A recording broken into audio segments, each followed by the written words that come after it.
आपसे हमने आपकी पहली किताब मेरे शहर वाले, उसके बाद में हमने तफसीली जाना ताकि हमारे नाज़रीन को भी मालूम हो ना कि ये शख्सियत पे आपने क्यों लिखा, कैसे लिखा और किस तरह से लिखा। तो आपने बताया कि ये सब फेसबुक की देन है और माशाल्लाह आपका कलम नहीं, आपकी उंगलियां फेसबुक पे चली तो किताब हमारे से वजूद में आई, वरना अमूमन हाथ से हम लिखते हैं या कंप्यूटर पे लिखते हैं तो कंप्यूटर का जो मॉनिटर होता है वो एक सफ़ाई होता है और उंगलियां हमारी जो होती हैं वो कलम होता है। मगर आपने तो बिल्कुल ही अनोखा काम किया कि आपने अपनी उंगलियों से फेसबुक पे किताब पूरी लिख दी। अच्छा, मैंने आपसे शुरू में नाज़रीन को बताया था कि शकूर साहब की 3 किताबें हैं, पहली मेरे शहर वाले, दूसरी सब जाने पहचाने हैं और तीसरी बहती गंगा। मगर अभी मुझे इल्म हुआ कि पहली किताब तो उनकी है मेरे शहर वाले, मगर दूसरी किताब उनका सफ़रनामा है और ये सफ़रनामा है बहती है गंगा जहाँ। अब ज़ाहिर बात है, इससे अंदाज़ा हो जाता है कि ये इंडिया का सफ़रनामा है, मगर इंडिया में कहाँ, किन जगहों का, किन शहरों का, तो वो मैं बता देता हूँ। ये इनका जो सफ़रनामा है शकूर साहब का, वो है मुंबई, अजमेर, जयपुर, आगरा और दिल्ली। अब देखिए कितने अच्छे अच्छे इसमें शहर हैं। तो इसमें इन्होंने इन शहरों में गए, अपने इंडिया में जो इनके अजीज वकारिब थे उनके साथ वो सब मिलके इनको बल्कि इनको ले गए घुमाने के लिए। तो इन शहरों में गए और वहाँ इन्होंने जो देखा, जो दिलचस्प वाक़या, जो दिलचस्प हालात या जो बिल्डिंगें और जो वहाँ के लोगों का मिजाज और वो सब इन्होंने लिखा। ये बड़ी दिलचस्प किताब है। तो ये इनकी दूसरी किताब है, बहती है गंगा, जो सफ़रनामा भारत है। अब हम इनसे गुफ्तगू करेंगे। तो मैंने पहले कहा था कि आप पहली दफ़ा जो इंडिया गए वो 8 साल की उम्र में गए थे और दूसरी दफ़ा जब गए तो आप, मेरी मंगनी हो गई थी। मंगनी हो इतना बड़ा हो गया था। अच्छा, इतने बड़े हो गए थे कि आपकी मंगनी हो गई थी। चलिए, मगर ये सन था 1982 का। 1982 में आप गए जनाब। अच्छा, 1982 और आज में तो पाकिस्तान में और इंडिया में बड़ा फर्क हो चुका है, तो इसके बारे में कुछ बताइए। अच्छा, उन दिनों इत्तेफाक से बहुत अच्छे ताल्लुकात थे। हाँ, उस वक्त तो अच्छे ताल्लुकात थे। मैंने वहाँ पर वीज़ा सुबह अप्लाई किया था, शाम में मिल गया और शाम को मुझे दोपहर में मिल गया था। 2 बजे वीज़ा मेरे हाथ में था। जी हाँ जी। अच्छा, अभी मैंने, मेरी बहन वहाँ हैं और बीमार थी बहुत, तो मैंने आज से 4-5 साल पहले अप्लाई किया था और बहुत उन्होंने तहकीकात की वहाँ पर। मेरी जो कंपनी था उसका दफ्तर था, वहाँ भी पूछा, लेकिन वीज़ा नहीं दिया उन्होंने। अब तो हालात बहुत तब्दील हो गए। इस वक्त बहुत अच्छे हालात थे। वहाँ से लोग आते जाते थे, खिलाड़ी आते थे, फनकार आते थे, किताबें आती थी, खतूत आते थे, सब बंद हो गया। बल्कि जिन दिनों मैं वहाँ गया था तो मलका तरन्नुम नूरजहाँ भी वहीं थे। अच्छा, उनका और मेरा एक दिन का फ़र्क होता था। वो बम्बई में थी तो मैं उससे एक दिन बम्बई पहुँचा था, वो बम्बई से निकली, अजमेर में आई, तो 2 दिन बाद मैं अजमेर में आया, तो अजमेर से एक दिन पहले निकल चुकी थी। अच्छा, तो मुझे इसी का वहाँ बताया उन्होंने, कल यहाँ आई थी और पूरा ये सारा बंद था, सारा इतना लोग यहाँ जमा थे। अच्छा, फिर जब दिल्ली में गया तो वहाँ एक बड़ा उनका मशहूर प्रोग्राम हुआ, जिसमें सारे इंडिया के जितने बड़े फनकार थे, गुलकार सब आए हुए थे, और तो वो सब जमा थे। तो एक रात पहले उनका प्रोग्राम हो चुका था, तो उसके अगले दिन मैं वहाँ पहुँचा था। तो इसका मतलब ये है कि अगर हम ये कहें कि ये जो आपका सफ़रनामा है, ये आपका सफ़रनामा नहीं बल्कि आप नूरजहाँ का ताक़ुब कर रहे थे। नूरजहाँ के ताक़ुब में। अच्छा, ये राज अब खुला है। पढ़ने वाले शौक में इसको पढ़ रहे हैं कि साहब ये घूमने गए थे, ये घूमने नहीं गए थे। अच्छा साहब, आगे बताइए। अच्छा, ये सफ़रनामा जो था वो 1982 में हुआ था ज़ाहिर। उसके बाद तो फिर बीच में बहुत बड़ा वक़्फ़ा आ गया। बहुत बड़ा वक़्फ़ा। तो एक दिन मैंने सोचा कि ज़रा उसके कुछ गुज़ार लिखता हूँ फेसबुक पे। अच्छा।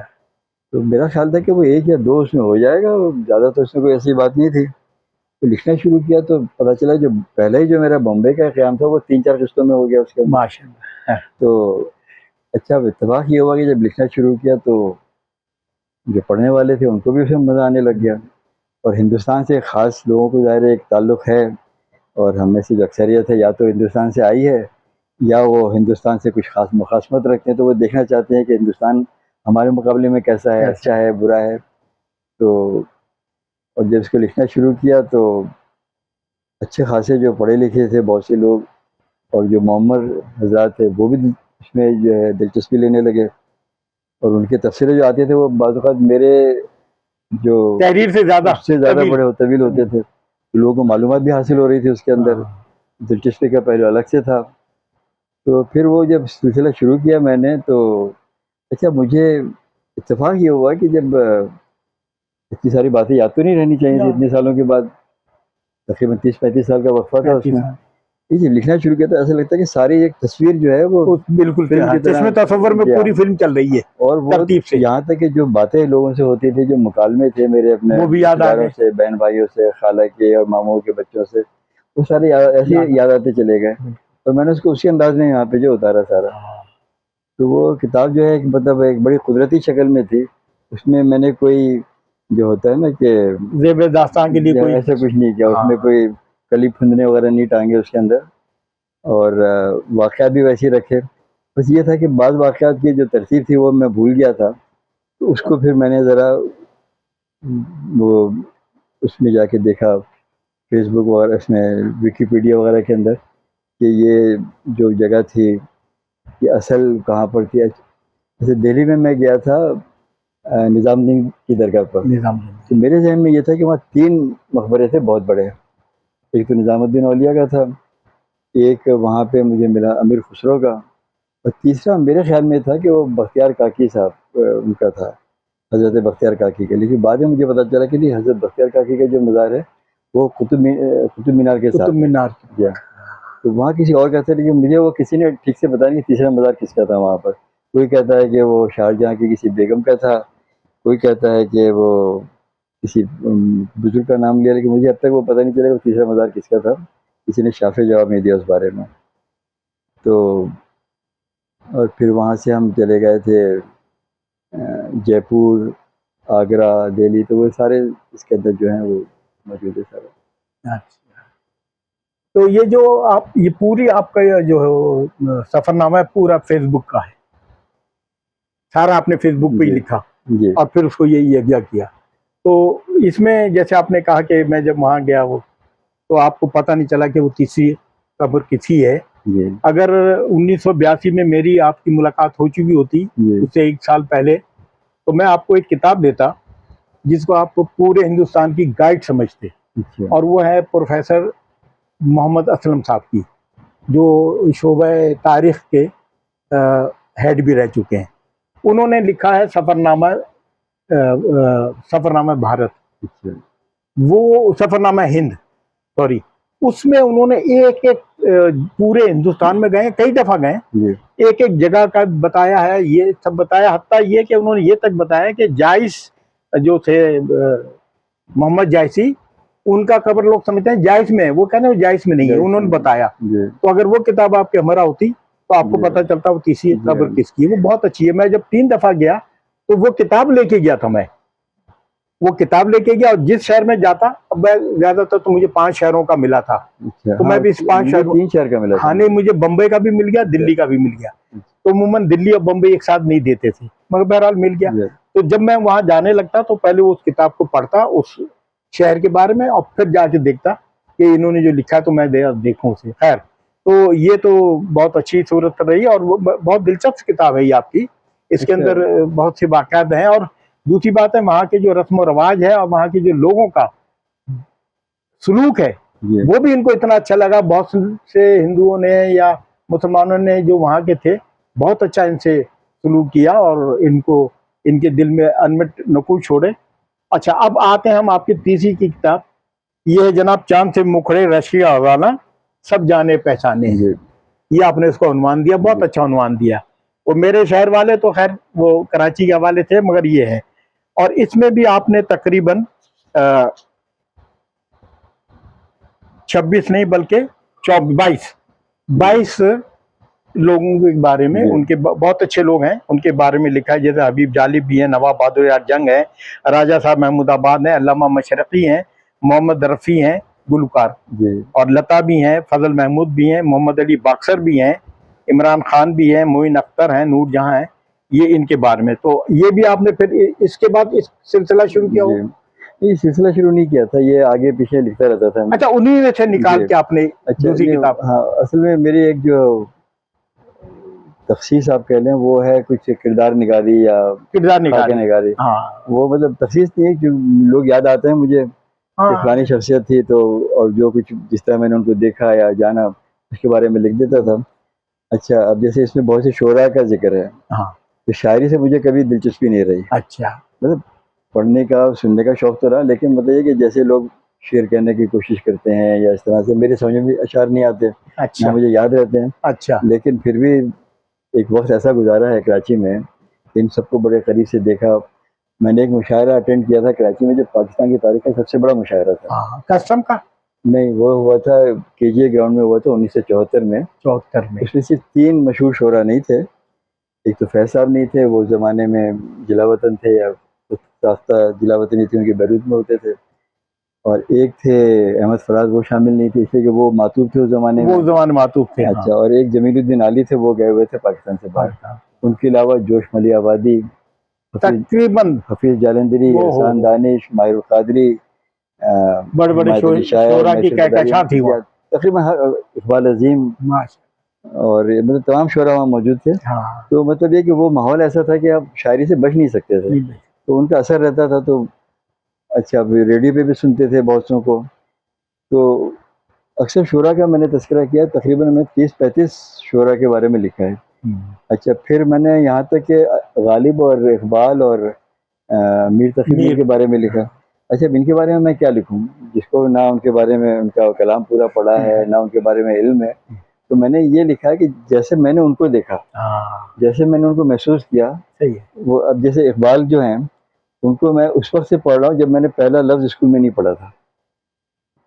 इकबाल को वो क्या है, लब पे आती है दुआ, लब पे आती है दुआ। हाँ, वो भाई बहन स्कूल से पढ़ के आते थे, उनसे सुनते थे, हमें भी याद हो गया था वो।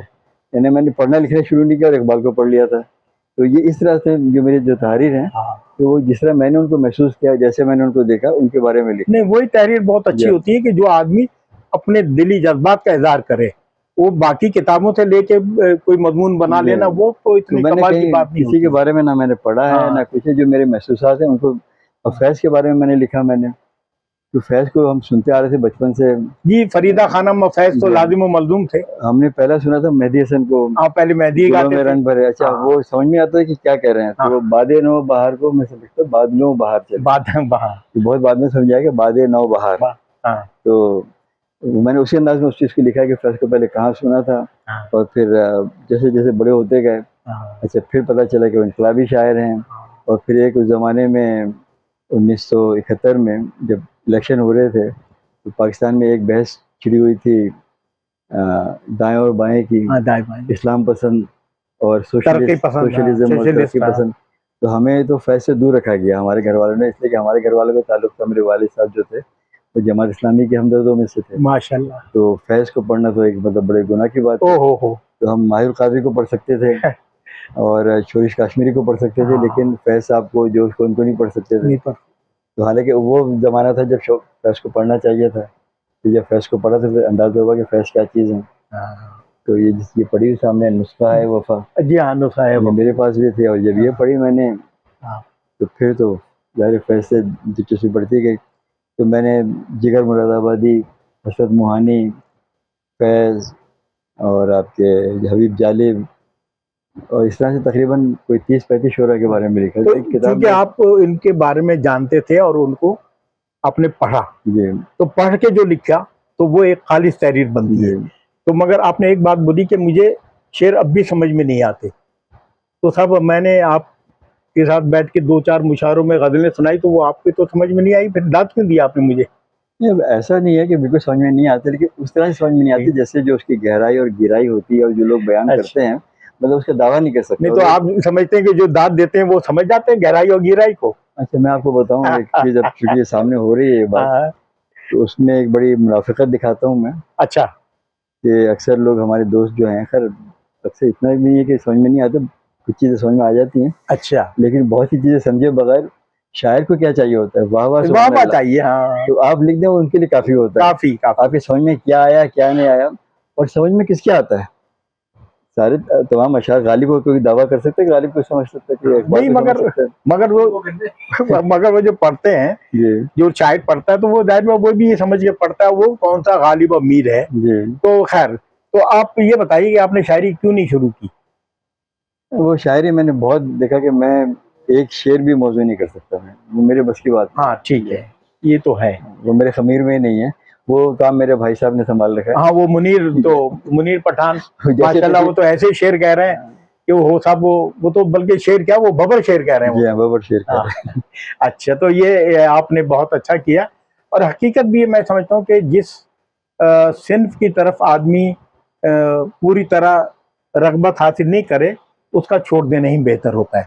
तो ऐसी बहुत सी चीज़ें, हालांकि देखिए मैं तहरीर जो है वो मिज़ाह में तो लिख सकता हूँ, मगर मैं मज़ाहिया शायरी नहीं कर सकता। 2-4 गज़लें हज़र क्या ही थी। नहीं, आपकी जो हाइकोज हैं वो तो नहीं, वो हाइको तो एक अलग सिन्फ है। वो हाइको नहीं बल्कि सैनरियो, वो तो ऐसी सिन्फ है कि वो उसने खुद मुझे अपनी तरफ एक मकनातीस की तरह खींच लिया है। तो बहरहाल, तो ये अच्छा, अब आपने ये शख्सियत पे भी लिखना शुरू कर दिया था, 2 किताबें आ गई, मजीद कितनी किताबें आपके भी इस शख्सियत पे हैं जो बन सकती हैं? सिर्फ अगर शोरा पे लिखूं मैं, हाँ जो इसमें शामिल नहीं है इनके अलावा, हाँ, इनके अलावा तो भी एक किताब बन सकती है। अच्छा, अब आप लिख रहे हैं प्याज पे, आलू पे, वो चुकंदर पे। वो मैंने एक उसके लिए उन्वान दिया था, हाँ, अस्कारे परेशान। अच्छा, अस्कारे परेशान अस्कारे परेशान, एक किताब थी ना आपकी, अफकारे परेशान, रुस्तम कियानी की, अस्कारे परेशान। अफकारे परेशान, तो उनकी फिक्र थी, और मैं जिक्र कर रहा हूँ, जिक्र करूँ। तो लेकिन परेशान है, बिखरे हुए तमाम बिखरे हुए, मौज़ूआत हैं। हाँ, तो वो उसमें जो भी ध्यान में आती है जो बात, अच्छा, तो वो उसमें डाल दिया। अच्छा, फिर कुछ मैंने फ़िकाहिया मज़ामीन थे जो उस नीयत से नहीं लिखे थे, लेकिन वो बन गए वैसे ही। बन नहीं जाए, वो तहरीर मिलती है उसे। वो शायद जैसे अब पता नहीं मुझे कौन पढ़ता है कौन नहीं पढ़ता, शायद सलीम भाई ने पढ़ा होगा, एक मजमून था ताया बरकतुल्लाह। ताया बरकतुल्लाह, अच्छा। तो वो लोगों ने बहुत पसंद किया। फिर एक था एक दिन मुस्लिउद्दीन के साथ। अच्छा, यहाँ रुक देते हैं, वो तो फिर एडिट कर लेंगे। जी।